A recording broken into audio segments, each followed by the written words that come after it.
Hi එව්‍රිවන් කොහොමද ඉතින් ඔයාලට හැමෝම හොඳින් ඉන්නව නේද?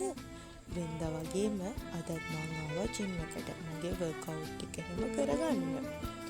මට ඕන වෙලා තිබුණා 3-5 බෝතල් වගේක් එහෙම ගන්න. මම ඊට පස්සේ ආවා අපේ ළඟ තියෙන මේ කඩේට 3-5 බෝතල් ටිකක් ගන්න. ඊට පස්සේ ගෙදර ඇවිල්ලා මං දැන් මේ ස්ට්‍රෝබෙරි ටිකක් කන්න තමයි හදන්නේ. ඔයාලත් මේ දවස්වල යන ඒ පළතුරු කතාව බලනවද? මම නම් ළමයි දැන් ඒකට ඇබ්බැහි වෙලා ඉන්නේ. ඊට පස්සේ දැන් මේ හදන්නේ දවල්ට උයන්න. අද ඉතින් දවල්ට ලොකු දේවල් නෙමෙයි ඉක්මනින්ම හදාගන්න පුළුවන් විදියට තමයි මං කෑම ටික හදාගත්තේ. බලමුකෝ මම මොනවද හැදුවේ කියලා. ඔය තියෙන්නේ අද මං දවල්ට හදාගත්ත කෑම ටික.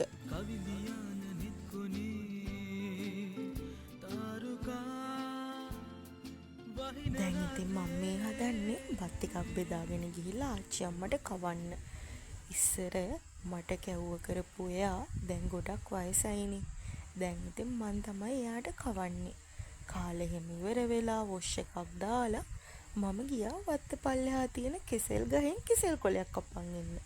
අද මට හිතුණා කෙසෙල් කොලේ බත් එකක් කන්න.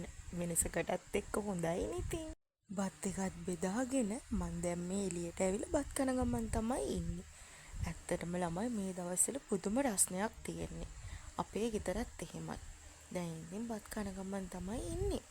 බත් එහෙම කාලා ටිකක් මම නිදාගෙන එහෙම නැගිටලා දැන් මේ හවසට බුදු පහන එහෙමත් තිබ්බා.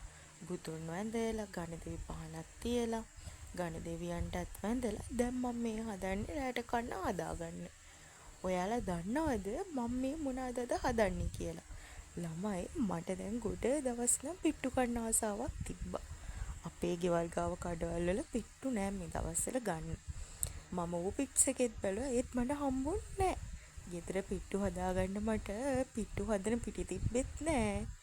මම සම්පෝෂ වලින් තමයි අද ওই පිට්ටු හැදුවේ. හැබැයි හිතුවට වැඩිය ගොඩාක් රහට ආවා. පිට්ටු හදලා හොඳ සැර ලුණු මිරිසකුත් හදලා දැන් මං ওই වොෂ් එකක් එහෙම දාගෙන එළියට වෙලා මේ ටිකක් හිටියා. දැන් මං ওই පිට්ටු ටික කන්න තමයි හදන්නේ. ඇත්තටම හිතුවට වැඩිය මාරම රහයි ළමයි. ඔයාලා try කරලා බලන්නකෝ මං කියනවට. වෙනදා විදියටම පිට්ටු හදනවා වගේම තමයි මේකත් හදාගන්න තියෙන්නේ. දැන් ඉතින් මං හදන්නේ මගේ පාඩම් වැඩ ටික පටන් ගන්න. මම මොනවද කරන්නේ මම මොනවද ඉගෙන ගන්නේ කියලා අනිවාර්යෙන්ම ඊගා vlog එකකින් ඔයාලට අරගෙන එන්න. ආපහු මං ලස්සන vlog එකක් කරන් ඔයාලා හැමෝම බලන්න එනකන් ඔයාලා හැමෝම සතුටින් පරිස්සමින් ඉන්න.